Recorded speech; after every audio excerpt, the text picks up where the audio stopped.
Assalamualaikum warahmatullahi wabarakatuh. Perkenalkan, saya Jihan Nadi Pradipta dengan NIM A1C222092 dari kelas R003 Pendidikan Matematika Unja 2022. Di sini saya akan menjelaskan materi mata kuliah belajar dan pembelajaran matematika yang berjudul Pembelajaran Abad 21 dengan dosen pengampu Ibu Ferry Tiona Pasaribu SPD MPD dan Ibu Noverma SPD MPD.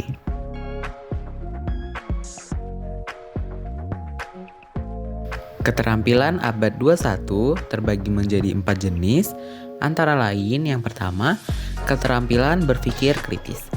Keterampilan ini sering disebut juga dengan higher order thinking skill atau yang lebih kita dengar dengan HOTS.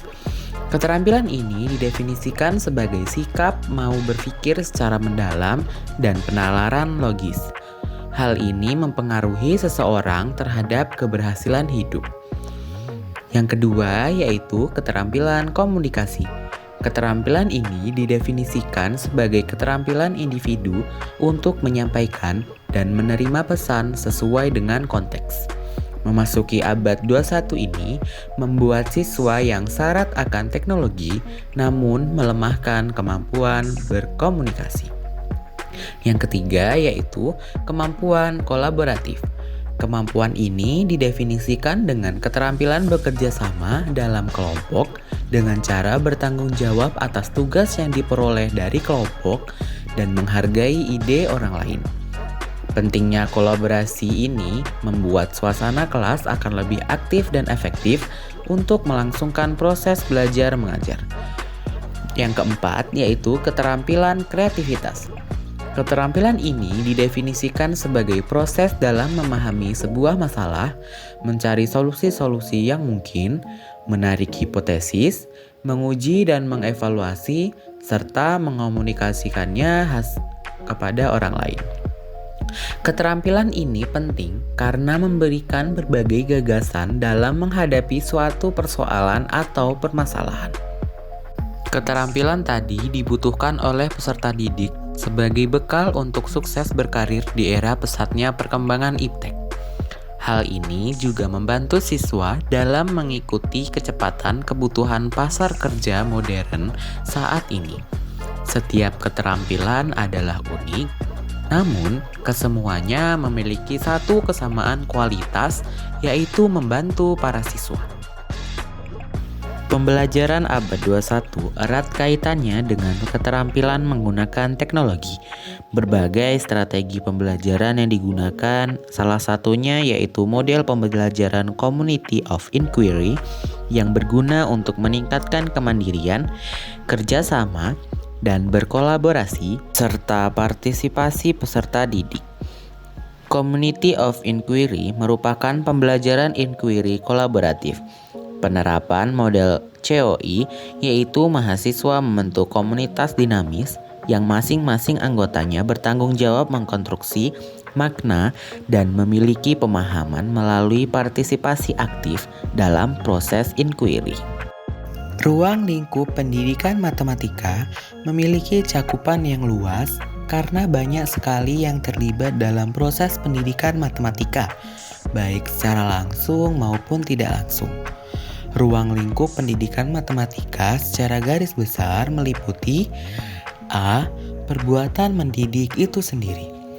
Yang dimaksud dengan perbuatan mendidik itu sendiri adalah apa saja yang dilakukan oleh pendidik atau siswa didik dalam proses pendidikan itu terjadi.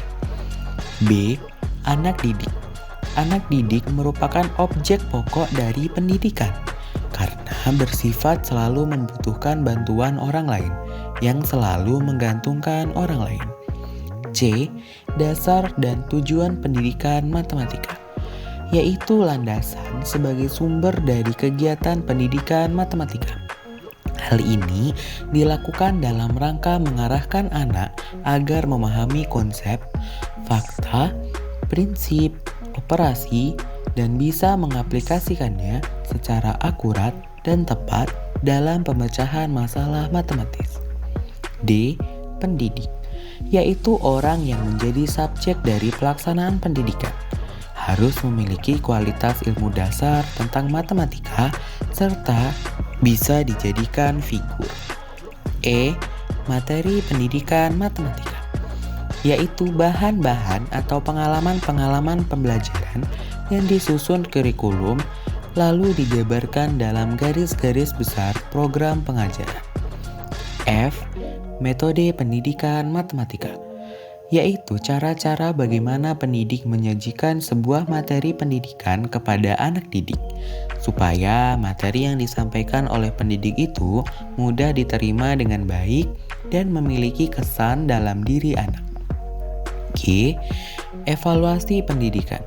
Evaluasi merupakan cara untuk mengetahui kemampuan peserta didik dalam penguasaan materi atau hasil belajar peserta didik. H. Alat-alat pendidikan matematika, berisi langkah-langkah atau tindakan-tindakan guna menjaga kelangsungan pekerjaan pendidik. Dapat berupa alat pendidik preventif atau alat pendidik represif. I. Lingkungan, yang merupakan suatu keadaan-keadaan yang ikut berpengaruh dalam pelaksanaan serta hasil pendidikan matematika. Yang dimaksud dengan lingkungan pendidikan matematika di sini ialah keadaan-keadaan yang ikut berpengaruh dalam pelaksanaan serta hasil pendidikan matematika. Lingkungan pendidikan sangat besar pengaruhnya dalam membentuk kepribadian anak didik. Oleh karena itu, hendaklah diupayakan agar lingkungan belajar senantiasa tercipta sehingga mendorong anak didik untuk giat belajar.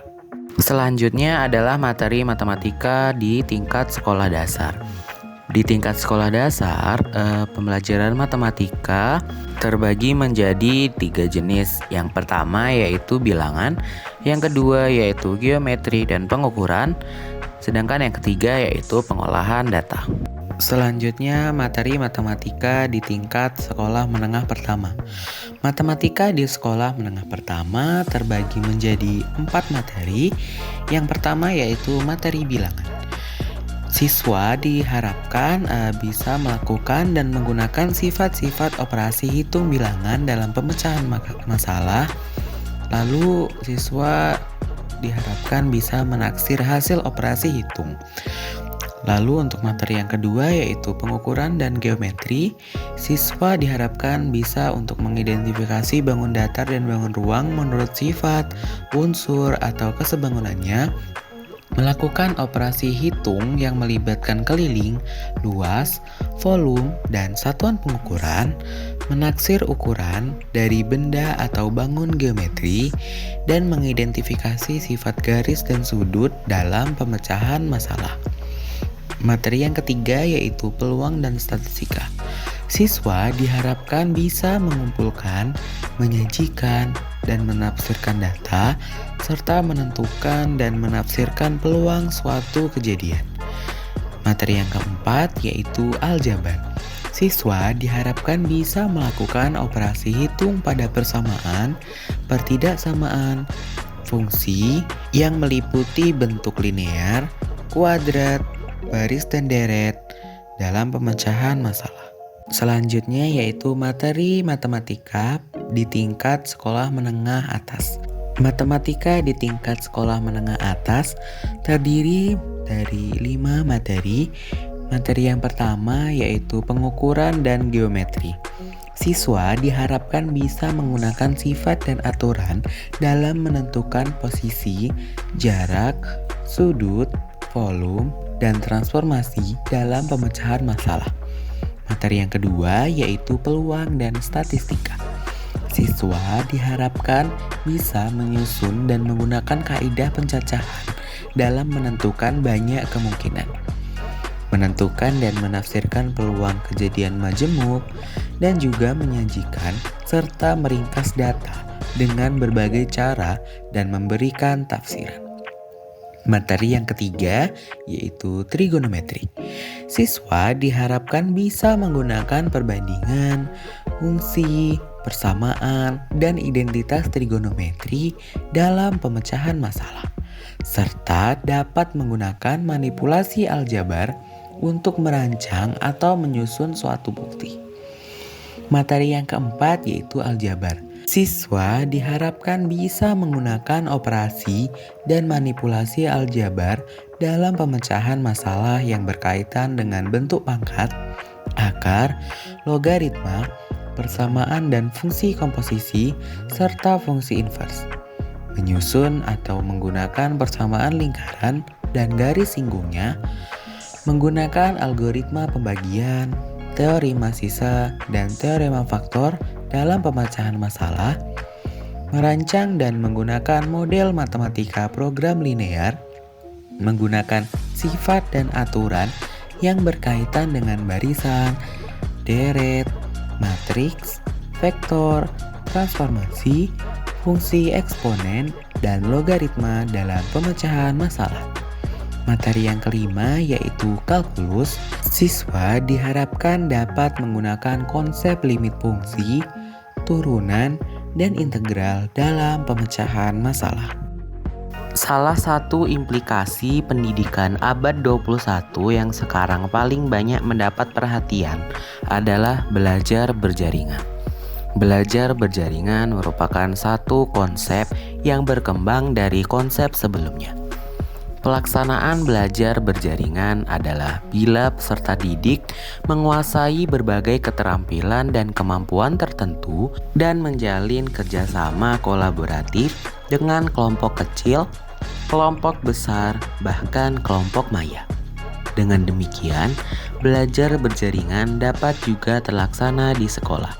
Namun, ini tetap memerlukan perubahan peran guru ya.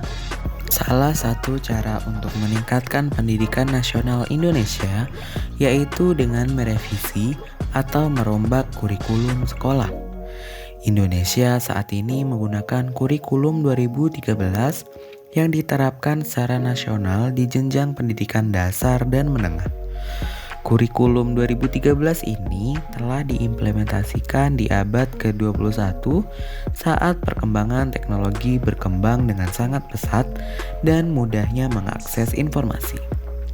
Abad ke-21 ini merupakan era berkompetisi. Siswa dituntut untuk memiliki kemampuan bagaimana belajar dan berpikir dengan cerdas dan selektif dalam memilih informasi yang valid dan relevan. Oleh sebab itu, pada tahun 2013, kurikulum direvisi demi meningkatkan kualitas pendidikan nasional Indonesia yang memiliki perhatian terhadap 3 hal spesifik, yaitu mempersiapkan populasi anak muda Indonesia yang besar untuk pasar tenaga kerja di masa depan, memperkuat kesadaran siswa dan apresiasi terhadap masalah sosial budaya serta lingkungan di Indonesia, dan meningkatkan kinerja siswa Indonesia pada berbagai perbandingan internasional. Selain melalui kurikulum 2013, pemerintah Indonesia juga mengimplementasikan pembelajaran abad 21 dari program penguatan pendidikan karakter di sekolah yang diharapkan dapat menumbuhkan karakter siswa untuk dapat berpikir kritis, kreatif, maupun berkomunikasi dan berkolaborasi. Usaha lainnya yang dilakukan pemerintah dalam rangka menggalakkan pendidikan abad 21 yaitu dengan menyediakan layanan belajar gratis berbasis digital yang dikelola oleh Pusat Teknologi Informasi dan Komunikasi Pendidikan dan Kebudayaan yang dinamai Portal Rumah Belajar. Cukup sekian yang dapat saya jelaskan. Mohon maaf jika ada kata-kata yang kurang berkenan di hati teman-teman. Saya mohon maaf. Saya akhiri. Wassalamualaikum warahmatullahi wabarakatuh.